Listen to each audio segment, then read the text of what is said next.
आज हमारा टॉपिक है लोकल सेल्फ गवर्नमेंट यानी स्थानीय स्वशासन। ठीक है, चलिए इसके बारे में हम लोग विस्तार से जानते हैं।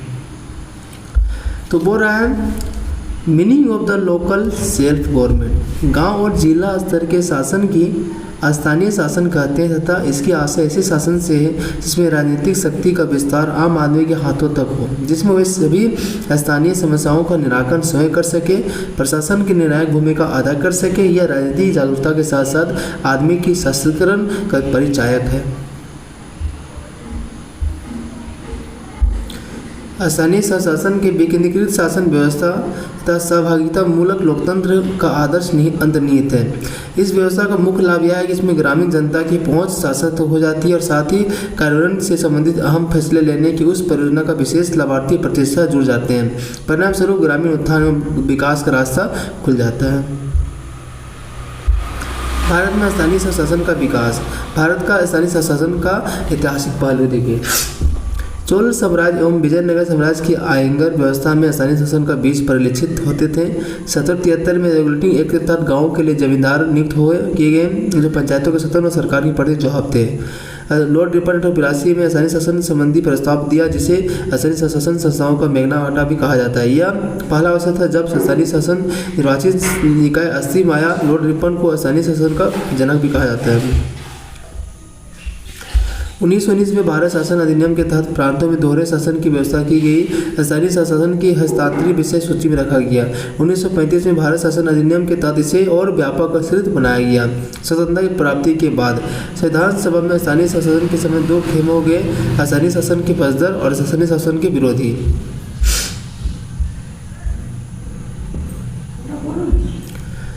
महात्मा गांधी स्थानीय शासन के विचार मुख्य प्रतिपादक थे। मुख्य समर्थक दादा भाई नौरोजी, राजेंद्र प्रसाद, लाला लाजपत राय आदि शामिल थे।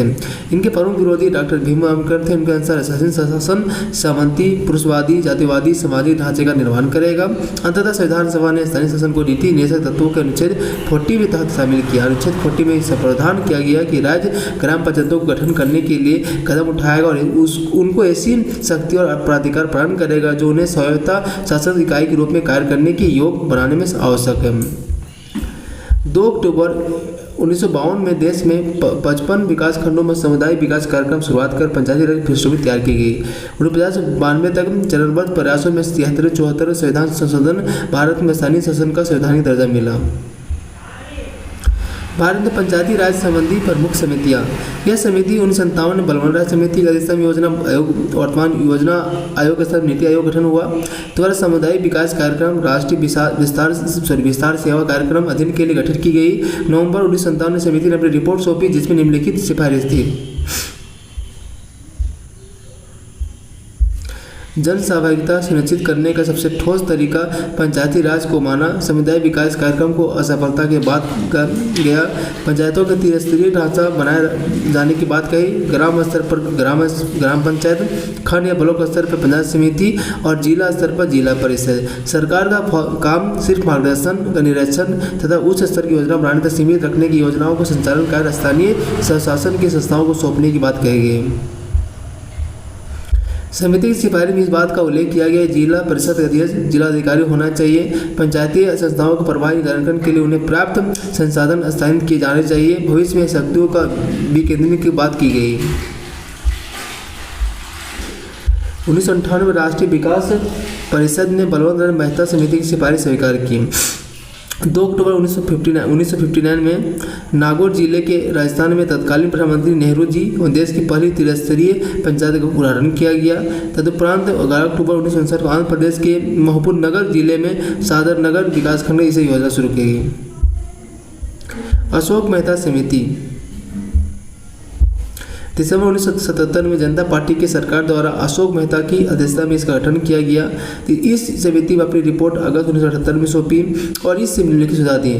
पंचायती व्यवस्था हेतु त्रिस्तरीय मॉडल, पहले स्तर मंडल पंचायत और दूसरे स्तर पर जिला परिषद, मतलब इसने 2 स्तरीय मॉडल माना। ठीक है, यानी मंडल पंचायत और जिला परिषद।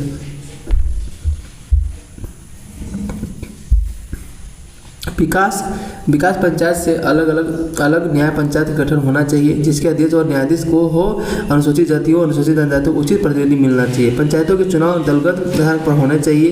पंचायती राज संस्थाओं में संवैधानिक दर्जा मिलना चाहिए। अपने आर्थिक स्रोतों के लिए पंचायती राज संस्थाओं के पास कराधान अनिवार्य रूप से सक्रिय होनी चाहिए। इस व्यवस्था प्रभाव मूल्यांकन हेतु सामाजिक अंकेक्षण होना चाहिए। भारत के मुख्य निर्वाचन आयोग की सलाह से राज्य मुख्य निर्वाचन आयोग की पंचायतों के चुनाव में आयोजित करवाने चाहिए। पंचायतों के विघटन के बाद चुनाव 6 महीने अवधि में हो जाना चाहिए। समिति ने पंचायतों के कार्य राजनीतिक दलों द्वारा खुलकर भाग लेने का समर्थन किया। जीवी राव समिति, राजीव गांधी की सरकार ने इस समय योजना आयोग द्वारा जीवी राव का हिस्सा में 1985 में से गठन किया गया। इसका उद्देश्य ग्रामीण विकास के निरंतर और उन्मूलन कार्यक्रमों में संबंधित प्रशासनिक ढांचे की समीक्षा करना था। इस समिति द्वारा निम्नलिखित सिफारिश की गई। योजना निर्माण में विकेंद्रीकरण की प्रवृत्ति घातक साधन बताते हुए योजना के विकेंद्रीकरण की बात कही गई। पंचायती राज में जिला परिषद की नियोजन और विकास कार्यक्रमों को उचित मुख्य निकाय बनाना चाहिए। जिला स्तर पर जिला विकास आयुक्त या डिस्ट्रिक्ट डेवलपमेंट कमिश्नर नामक पद सृजित करने की बात कही गई और इस पद की जिलाधीश वरिष्ठ और अनुभवी व्यक्ति को दिए जाने की बात कही गई। इस समिति में अनुसूचित जाति, अनुसूचित जनजाति, महिलाओं को, पिछड़े वर्गों को उचित प्रतिनिधित्व देने की बात कही गई है।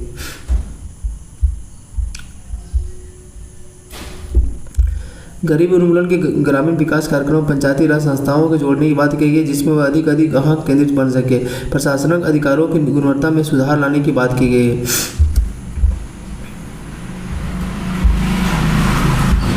लक्ष्मीपाल सिंघवी समिति, विकेंद्रीकरण की व्यवस्था में पुनः जोर देते हुए 1986 में राजीव गांधी सरकार द्वारा लक्ष्मीपाल सिंघवी की दिशा में एक समिति का गठन किया गया। निम्नलिखित समिति सुझाव दिया गया।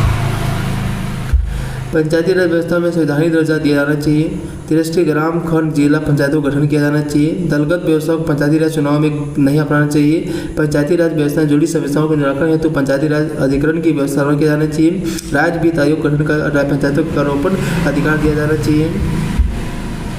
गाँवों का समूह और नए पंचायतों की स्थापना, राज्य के मुख्य निर्वाचन अधिकारियों को पंचायतों में निष्पक्ष निर्वाचन की व्यवस्था दी जाना चाहिए। 73 संशोधन 1992 में 73 संविधान संशोधन 1992 में तत्कालीन प्रधानमंत्री पी.वी. नरसिम्हा राव और राज्य के कार्यकाल में पढ़ाया हुआ।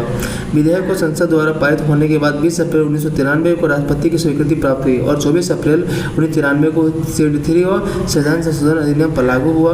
अंततः 24 अप्रैल को राष्ट्रीय पंचायती दिवस के रूप में मनाया गया।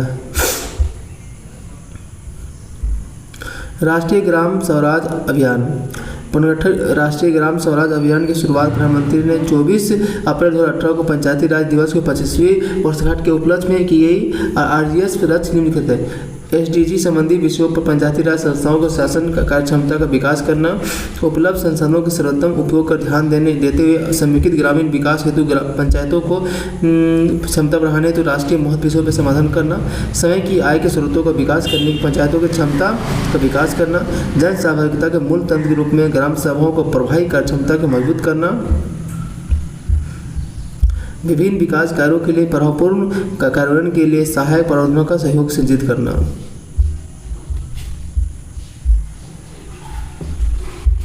पैसा पंचायती राज अनुसूचित क्षेत्रों में विस्तार अधिनियम 96 अंतर्गत पंचायतों अधिकारों दायित्व का हस्तांतरण, प्रशासनिक क्षमता की बेहतर सेवा प्रदान करने के लिए पंचायतों के सुशासन को बढ़ावा देने के लिए कई ई गवर्नेंस और अन्य तकनीकी आधारित समाधानों का प्रोत्साहित किया करना, साथ ही कार्य निष्पादन आधार पर पंचायती राज संस्थाओं में मान्यता और प्रोत्साहन देना। 73 संशोधन अधिनियम के माध्यम से पंचायती राज व्यवस्था में संवैधानिक दर्जा प्रदान कर दिया गया। 73 संशोधन अधिनियम द्वारा संविधान के भाग 9 में जोड़ा गया। मूल संविधान में भाग 9 अंतर्गत पंचायती राज संबंधित उपबंधों में चर्चा की गई। अनुच्छेद 243 की गई। भाग 9 में पंचायती राज नामक शीर्ष के तहत पर अनुच्छेद 243 मतलब अंगा ओ तथा पंचायती राज संबंधी उपबंध है। 73 संशोधन द्वारा संविधान में 11वीं सूची में जोड़ी गई। इसके तहत पंचायतों के लिए 29 विषय जोड़ा गया, याद रखिएगा। देखिए 11वीं सूची में 29 विषय कौन कौन देख लीजिए। भाग कृषि, भूमि विकास, भूमि सुधार हो गया, लघु सिंचाई, जल प्रबंधन, फूल पशुपालन, मत्स्य उद्योग, सामाजिक वानिकी, फार्म वानिकी, लघु वन उपज,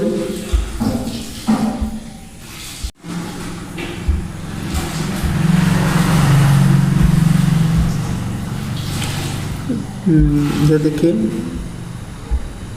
खादी ग्राम उद्योग, कुटीर उद्योग, ग्रामीण आवासन, पेयजल, ईंधन और चारा, सड़कें देख लीजिए, बहुत सारा 29 विषय में है। ठीक है, देखिए इसमें छोट ले लीजिएगा।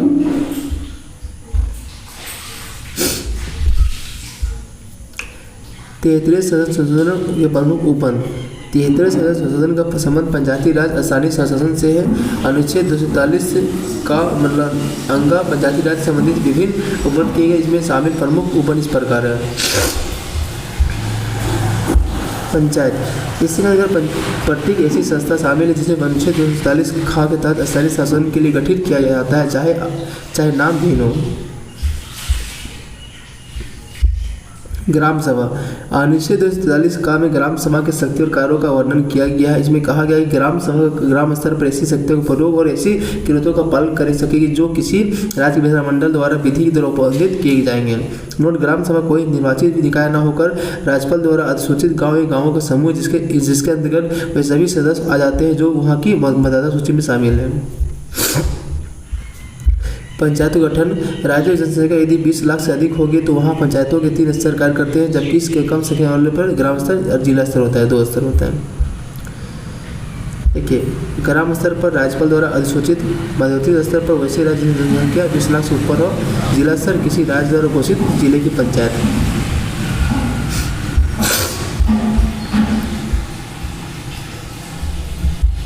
देखिए दोस्तों, गांव का बोला गया, ग्राम स्तर, खंड ब्लॉक स्तर, जिला स्तर। संरचना, ग्राम पंचायत, क्षेत्र पंचायत, जिला पंचायत, प्रधान, मुखिया, प्रमुख और चेयरमैन। प्रत्यक्ष राज्य के विधानमंडल द्वारा निर्वाचित निर्धारित प्रक्रिया, अप्रत्यक्ष।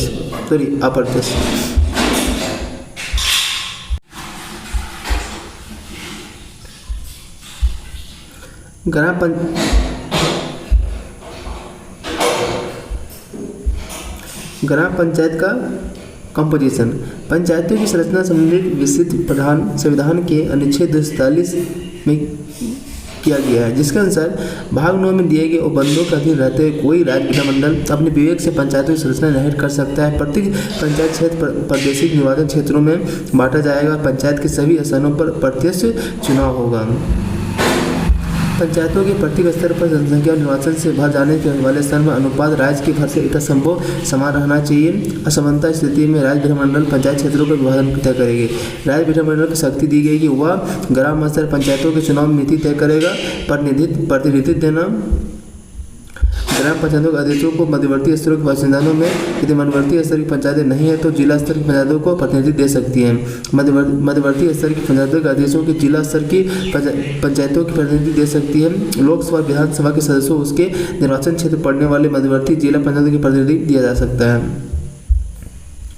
राज्यसभा और विधानसभा परिषद के सदस्यों के वहाँ जहाँ मतदाता सूची पंजीकृत है वहाँ के मध्यवर्ती और जिला पंचायत की प्रतिनिधि दिया जा सकता है। किसी पंचायत के अध्यक्ष और किसी पंचायत के किसी अन्य सदस्यों को चाहे वह पंचायत क्षेत्र में प्रादेशिक निर्वाचन क्षेत्रों को प्रत्यक्ष निर्वाचन चुने गए हो या नहीं, पंचायतों के अधिवेशनों में मत देने का अधिकार होगा।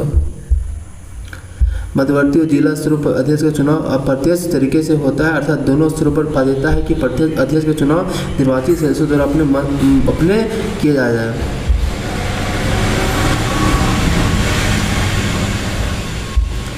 निर्वाचन पद मुक्ति, वैश्य मताधिकार के आधार पर प्रति 5 वर्ष में निर्वाचन। राज्य निर्वाचन आयोग द्वारा निर्वाचन किया जाना। चुनाव लड़ने की आयुक्ता 21 वर्ष। अगर चुनाव राज्य विधानमंडल में कोई विधि पारित की गई उसमें उसके उपबंधों को किसी पंचायत की संस्था के लिए निर्धारित या आयोग घोषित कर दिया गया। कार्य, कृषि ग्राम विकास संबंधी कार्य, प्राथमिक उच्च विद्यालय और औपचारिक शिक्षा कार्य, राजकीय नलकूपों हैंडपंपों के निर्माण मरम्मत, चिकित्सा स्वास्थ्य संबंधी कार्य, महिला एवं बाल विकास संबंधी कार्य, पशु विकास कार्य, सभी प्रकार की पेंशन, छात्रवृत्ति, स्वीकृति, राशन की दुकान आवंटन निरस्त करना, पंचायती राज संबंधी राज्य स्तरीय कार्य। इसमें देखिए आरक्षण का बोला, अनुसूचित जाति अनुसूचित जनजाति महिलाओं को आरक्षण देना अनिवार्य है। पिछड़े वर्गों का आरक्षण का फैसला राज्य विधानमंडल के सविवेक पर है। महिलाओं के लिए प्रत्येक पंचायत क्षेत्र में कम से कम 1/3 आरक्षित है। राज्य विधानमंडल चाहे इस संख्या को बढ़ा सकती है लेकिन कम नहीं कर सकती है। अनुसूचित जनजातियों के प्रत्येक पंचायत क्षेत्र में उसकी जनसंख्या अनुपात स्तर आरक्षित किया जाना चाहिए और अनुसूचित जातियों और अनुसूचित जनजातियों के लिए आरक्षित स्थान को कम से कम 1/3 स्थान उसी वर्ग की महिलाओं को आरक्षित होना चाहिए। आरक्षण देने की उपयुक्त व्यवस्था ग्राम और अन्य स्तर की भी की जाएगी। पदों में आरक्षण के संदर्भ में राज्य की कुल जनसंख्या का आधार बनाया जाएगा, जो कि स्थानों के आरक्षण के संदर्भ में पंचायत स्तर के कुल जनसंख्या के आधार पर अलग है।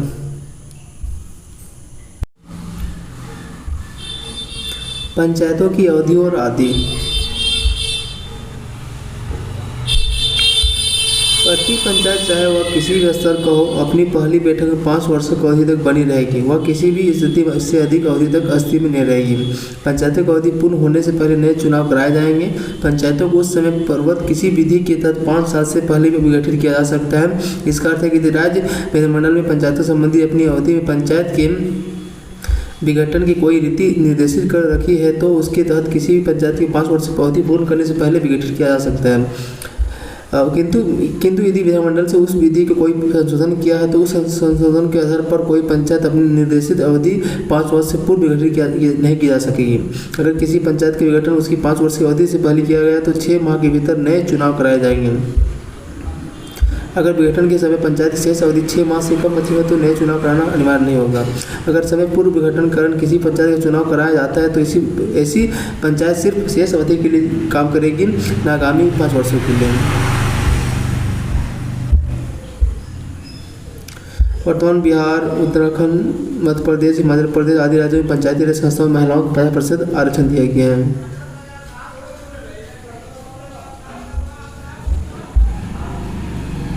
अगर हम बात करते हैं पंचायती शक्तियाँ क्या बोल रहा है और इसका उत्तरदायित्व, अनुच्छेद 43(6) में जी में के तहत यह प्रावधान है कि संविधान को बंधों अधीन रहते हुए किसी राज्य के विधानमंडल अधिनियम द्वारा पंचायत को ऐसी शक्तियाँ और अधिकार प्रदान कर सके कि उन्हें स्वायत्त शासन की संस्थाओं के रूप में समर्थ बनाने के लिए आवश्यक हो। इसका आशय यह है कि पंचायत अपनी शक्तियों के लिए राज्य विधानमंडल पर आश्रित है। इस अनुच्छेद में राज्य विधानमंडल द्वारा पंचायतों को उत्तरदायित्व का निर्वहन पंचायतों के उपयुक्त स्तर पर ध्यान रखकर किया, अर्थात आर्थिक विकास को सामाजिक न्याय के लिए योजनाएं तैयार करना।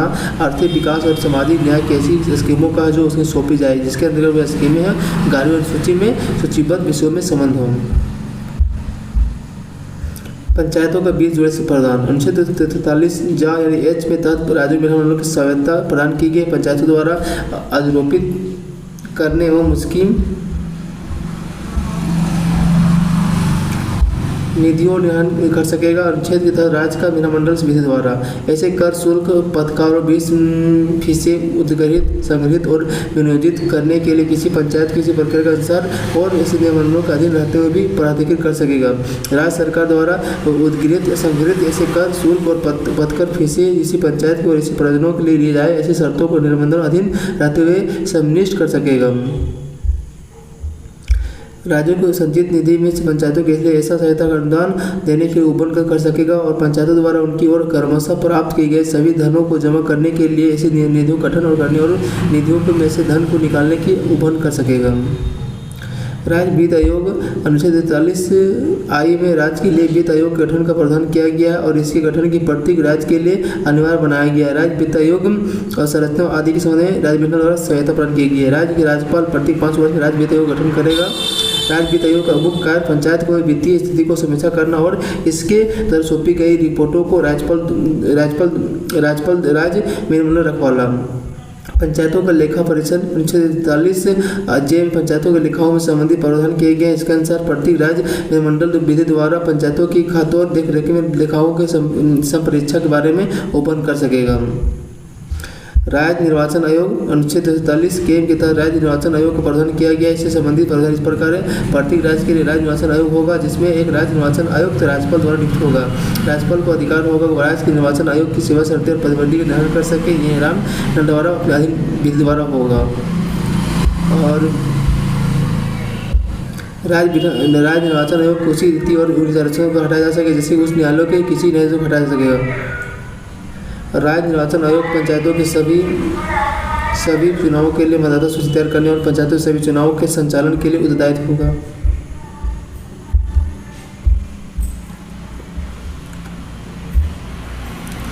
तो कुछ अनिवार्य ग्राम सभा गठन करना, पंचायत गठन की त्रिस्तरीय मॉडल यानी समझ गए 20 लाख ऊपर होना चाहिए। इसमें प्रत्येक पंचायत के स्तर पर सभी सीटों का प्रत्यक्ष चुनाव, मध्यवर्ती जिला स्तर अप्रत्यक्ष चुनाव, सभी स्तरों पर अनुसूचित जातियों और अनुसूचित जनजातियों के लिए जनसंख्या अनुपात में आरक्षण, सभी स्तरों महिलाओं कम से कम 1/3 आरक्षण, 5 वर्ष को निश्चित कर विघटन स्थिति में 6 माह चुनाव होना चाहिए, राज्य निर्वाचन आयोग गठन करना बाध्यता, हर 5 वर्ष में राज्य विधेयक गठन करना चाहिए, चुनाव लड़ने 21 आयु होना चाहिए। अब बोल रहा है अल्टीमेटिव प्रोविजन क्या बोल रहा है, विधायकों द्वारा सांसदों के मध्यवर्ती जिला स्तर की पंचायतों के सदस्यों देने और न देने की शक्ति, राज्य पिछड़े वर्ग के लिए आवश्यकता से आरक्षण व्यवस्था की उसकी मात्रा निर्धारण कर सकती, महिलाओं को 1/3 आरक्षण देने का प्रावधान, गारहवीं अनुसूची में उल्लिखित विषयों पर किन विषयों पर सौंपा जाए अथवा नहीं, पंचायतों की वित्तीय स्थिति को मजबूत बनाने हेतु आरोपण की शक्ति और या नहीं देना किन करों के बारे में एक निर्णय करना, पंचायतों को कितना अनुदान दिया जाए।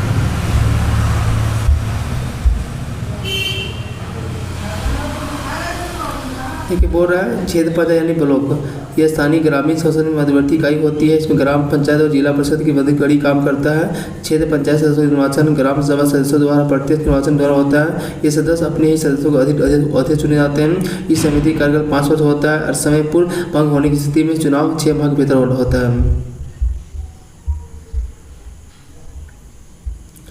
समिति का कार्य ग्रामीण विकास हेतु योजना कार्यक्रम के मूल्यांकन करना, बीज केंद्रों का संचालन नियंत्रण करना, प्राथमिक स्वास्थ्य केंद्रों का संचालन, ऋण का व्यवस्था कृषि कार्य हेतु, कुटीर लघु उद्योग का प्रोत्साहन, शौचालय का निर्माण करना, गोबर गैस निर्धन चूल्हे का विकास, कीटनाशक दवाओं का वितरण। अब बोल रहा है सोर्स, बोल रहा है आय का सोर्स, राज्य सरकार का आय प्राप्त अनुदान, स्थानीय कर, मंडियों द्वारा प्राप्त शुल्क, दान एवं चंदे, जिला पंचायत अनुदान, घाट और मेलों का प्राप्त आय, केंद्र राज्य विधान किराए द्वारा किरायित योजना संचालन हेतु दी गई राशि। अब बोल रहा है जिला पंचायत, पंचायत राज व्यवस्था का अधिकार सबसे बड़ी इकाई है जिसमें जनसंख्या 50,000 से तक होती है। जिला परिषद में न्यूनतम 50 सदस्य और अधिकतम 75 सदस्य हो सकते हैं।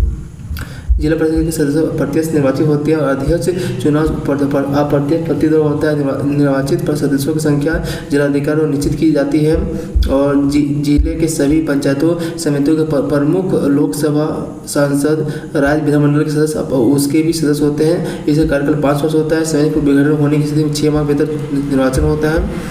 अब देखिए कुछ कार्य क्या बोला गया, कृषि समिति कार्य, पशुपालन समिति कार्य, ग्राम नियोजन समिति कार्य, प्राकृतिक आपदाओं वाले क्षेत्रों में विशेष कार्यक्रम निर्वहन करना और राज्य सरकार से प्राप्त अनुदान पंचायती समितियों को वितरित करना और पंचायती समितियों के बजट का पर्यवेक्षण तैयार करना। आय का स्रोत देखिए, केंद्र राज्य सरकार द्वारा अनुदान, राजस्व का भाग हिस्सा, अखिल भारतीय सदस्य प्राप्त अनुदान, प्रशासनिक ट्रस्टों से प्राप्त आय, चुंगी मेले आदि से प्राप्त आय, वित्त आयोग को प्राप्त अनुदान।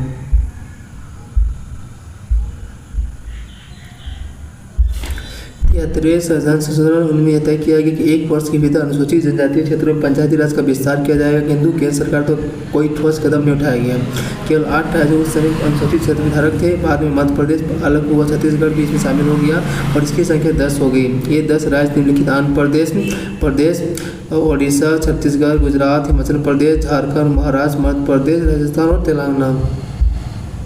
वर्तमान अनुसूचित क्षेत्र में धारकों की संख्या 10वां राज्य तेलंगाना है। देखिए पैसा क्या बोलता है। भोरिया समिति की सिफारिश को मानते हुए अनुसूचित क्षेत्रों के केंद्रीय कानून को ठीक माना गया। इसका मुख्य उद्देश्य केंद्रीय कानूनों के माध्यम से जनजातीय स्वायत्त क्षेत्रों में निर्देश करना जिसका उल्लंघन राज्य न करे। इसी आधार पर संसद ने 1996 में पंचायती उपवन अनुसूचित क्षेत्रों में विस्तार विधेयक प्रस्तुत किया। दिसंबर 1996 में दोनों सदनों में पारित होने के उपरांत 24 दिसंबर राष्ट्रपति की सहमति के पश्चात पैसा अधिनियम अस्तित्व में आया। पैसा अधिनियम विस्तार 8 राज्यों में हुआ है। 8वीं 5वीं अनुसूची के तहत आते वर्तमान में इन राज्यों की संख्या 10 हो गई है। देखिए भूरी समिति का बोल रहा है, केंद्र सरकार द्वारा 22 विषयों के सदस्यों की समिति जिसके अध्यक्षता दिलीप सिंह भूरिया सौंपी गई। 1994 में अनुसूचित क्षेत्रों की स्थिति का अध्ययन करने हेतु भूरिया समिति 1995 में केंद्र सरकार के समक्ष अपनी रिपोर्ट प्रस्तुत की। इसमें क्या बोला गया है, अनुसूचित क्षेत्रों में जनजातियों के पास स्वायत्त शासन की परंपरागत संस्थाएं हैं। उनकी संस्कृति प्रथाओं को अनुकूल है। ऐसे में उन पर पंचायती राज की आधुनिक व्यवस्था रोपने के बजाय एक ढांचा तैयार बनाया जाना जिसके उनकी परंपरागत संस्थाओं को पंचायती राज के आधुनिक रूप स्वरूप का मिश्रण हो सके।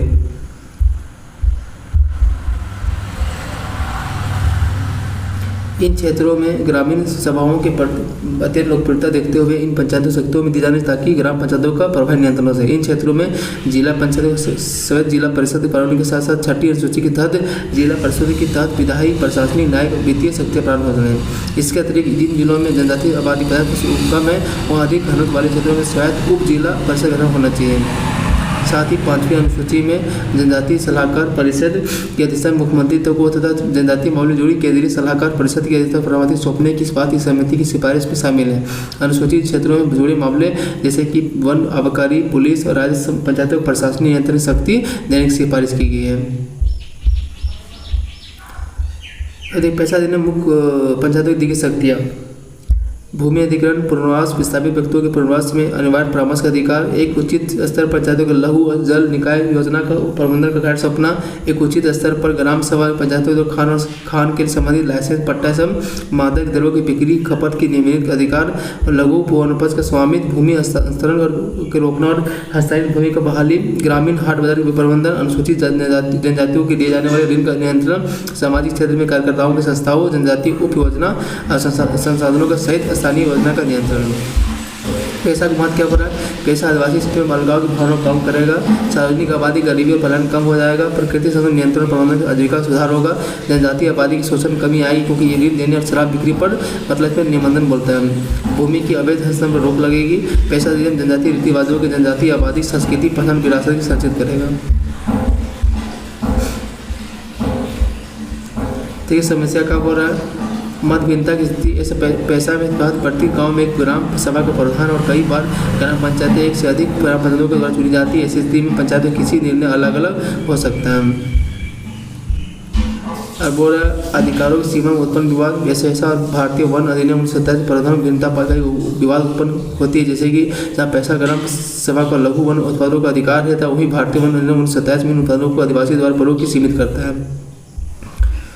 अब हो रहा है भूमि हस्तांतरण संबंधी विवाद। इस अधिनियम लागू होने के बाद किसी भी जनजातीय व्यक्ति को भूमि हस्तांतरण किसी भी गैर वाजिब नहीं हो सकेगा, लेकिन व्यवहारिक स्थिति में इससे परे है। कई मामलों में जमीन कागजों पर आदिवासियों की हुई है पर खेती गैर आदिवासी कर रहे हैं। इसके अतिरिक्त किसी विकास परियोजना के लिए ग्राम सभा या उचित स्तर की पंचायत सलाह के बिना भूमि का हस्तांतरण नहीं किया जा सके। हालांकि बाहरी तौर पर यह प्रावधान को निष्प्रभावी बनाने के लिए कई तरीके से राज्य सरकार तक खोज लिए गए हैं। देखिए कुछ इसमें दिया गया अनुच्छेद इंपॉर्टेंस दिया गया है, ठीक है। ये 243 कहाँ से देखिए कहाँ तक है, ये आपका मूर्धन्य तक है, इसको देख सकते हैं।